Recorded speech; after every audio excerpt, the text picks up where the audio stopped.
Howdy folks, welcome to the Stockyard Industrial Lead. I'm Eric Miller, and today I want to show you a little bit of how the end of the layout is coming along, because it's changed since since I did the overall layout update a couple months ago or whenever that was. And so I want to show you the changes that I've made and how I'm doing the scenery here.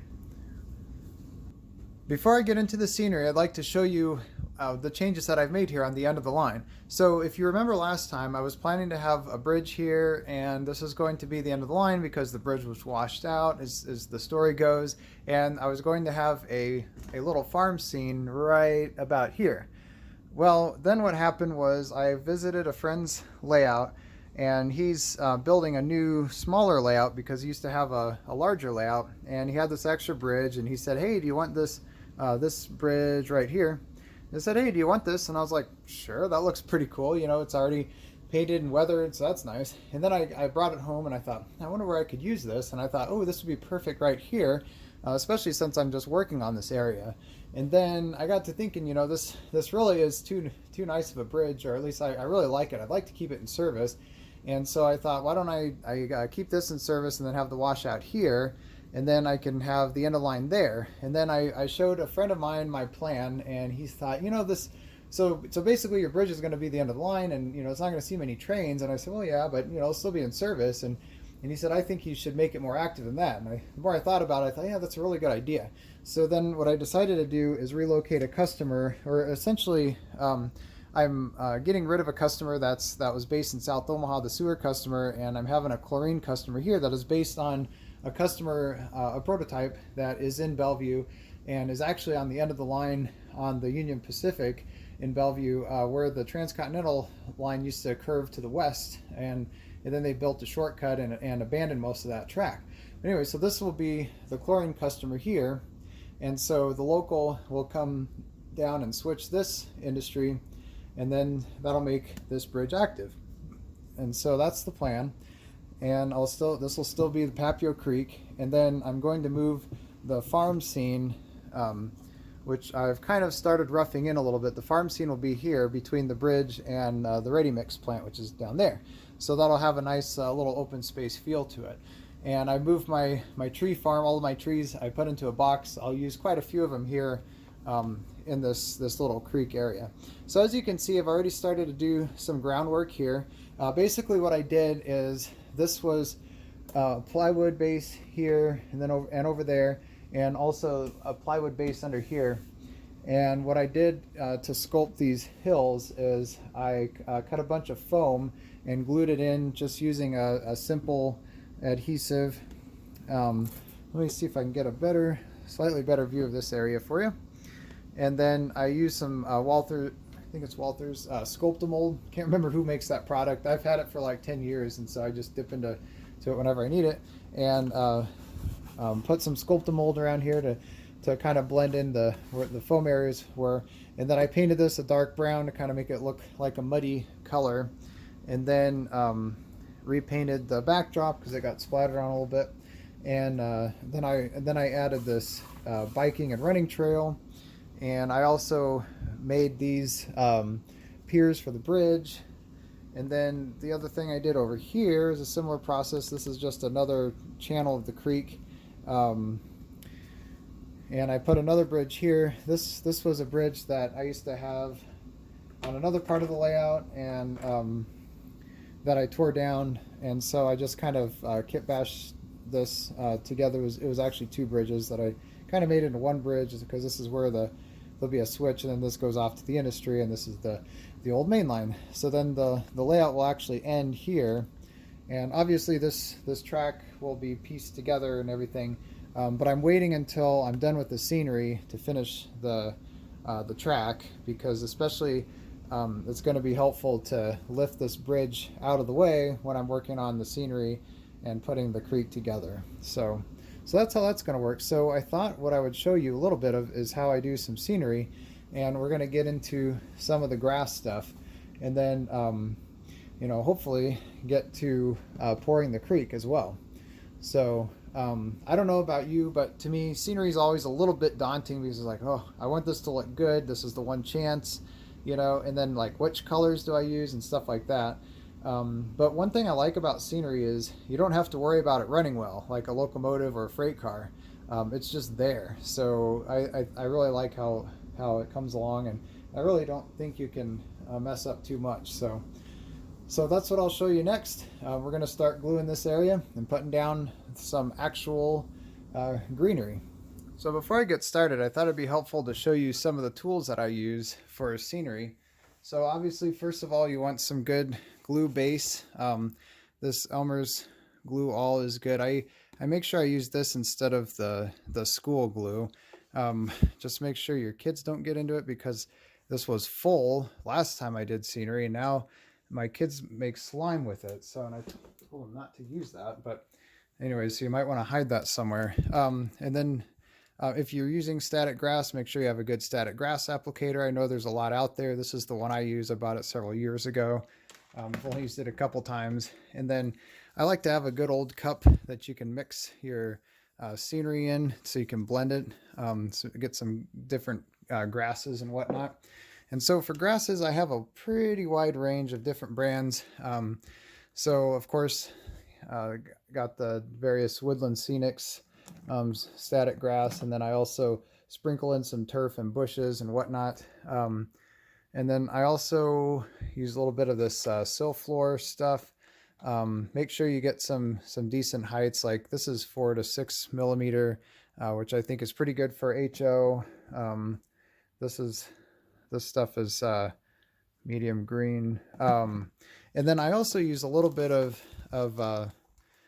this stuff that you can kind of take out and stretch apart, which I find works really well too. And then, you know, if you just have a small area, you might be able to use this instead of having to get a static grass applicator, because this stuff works really well also.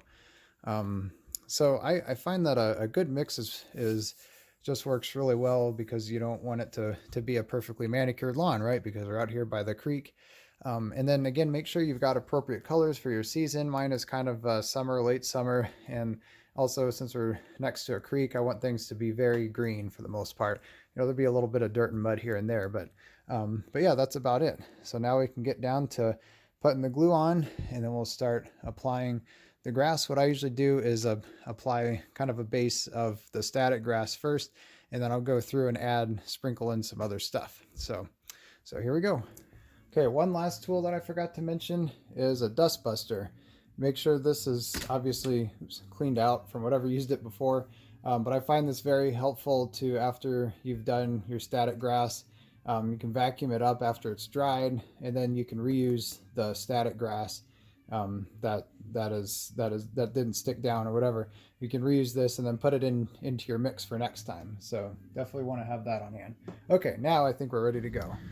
So another thing to mention is to have some good prototype photos of the scenery that you want to go with. And so what I've got here is just a Google Street View of the real creek. And as you can see, the grass is actually fairly well manicured there along the trail, so that looks pretty good. And then it gets a little gumpier or whatever by the creek. So that's what we're going to try to do. Now I've got everything glued here. I'll show you.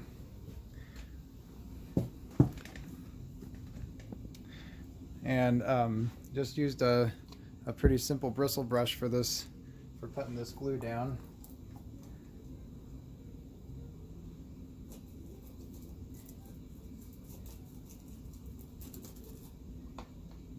Okay. I had a nice grass mix in here of different colors and lengths. And then I went ahead and put that into the grass master here. So we're gonna go ahead and turn it on and start shaking it out. I've got my nail here into the layout so that the static should work. So let's give it a shot.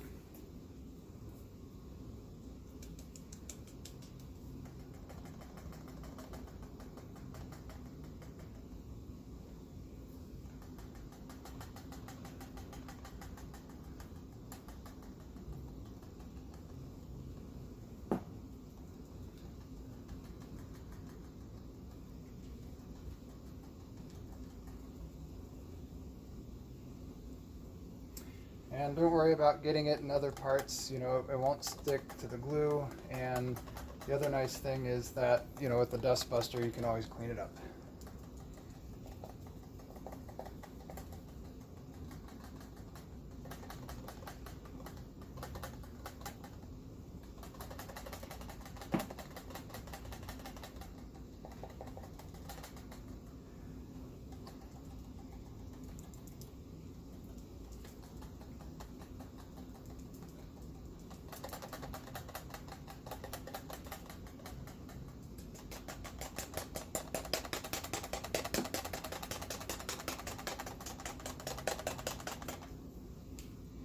Okay, so kind of like that. So here's after the rest of the base grass layer. And so next what we're going to do is kind of repeat the same process. You can see I vacuumed it up a little bit, but I didn't vacuum up like on the grass yet. So I want it to dry first. Now we're going to go ahead and glue the next layer and start putting down some like dirt and other brush that you can see from the photo that I'm using. So that'll be our next step. And then might also put down a little bit of random brush, you know, along here a little bit, but want to keep it somewhat manicured like in the photo. So that's our next step. All right, here's our scene, what it looks like now. And as you can see, I've had a little bit of help from my oldest daughter, who also helped me with the other scenery on the other side of the layout here. And so basically what I did is I added, as you can see, some dirt and stuff down there in the bottom, and then just some clumps of brush and whatnot just around there to give it a little bit more of an unkept experience or look. And one thing I did do though is, as I noticed in the photo, it was fairly in good shape, and so I tried to keep it pretty well manicured, like especially along the trail here would probably get mowed and taken care of. So the last step is to go around with some glue and glue down especially these clumps. You want to get them, and what I do is I have a mixture. This is what I use for my ballast as well. It's basically a mixture of like half windshield washer fluid, which has water and alcohol in it, and then half of the white glue. And then you just want to just apply a little bit of drops here and there, and then after this we'll go through with a little bit of a water in a spray bottle. Don't worry about these white drops, they should all just blend in and come out, so just like when you're doing ballast. So yeah, that's basically our last step here. We'll let it dry for a little bit and then we'll come back and show you what it looks like. So now it's been a little over 24 hours since I applied the last amount of scenery here and glued it down. As you can see, things have been drying out pretty nicely. I also went ahead and poured the creeks here and here, which are still drying. And so pretty simple process, as you can see. You know, in a few hours, you've got a pretty decently scenic area. Now, there are a few things, obviously, that we need to finish up, including the getting the tracks done. But that's the main thing, is I wanted to get the scenery done so I can go ahead now and get the tracks at service so we can start operating to this area again.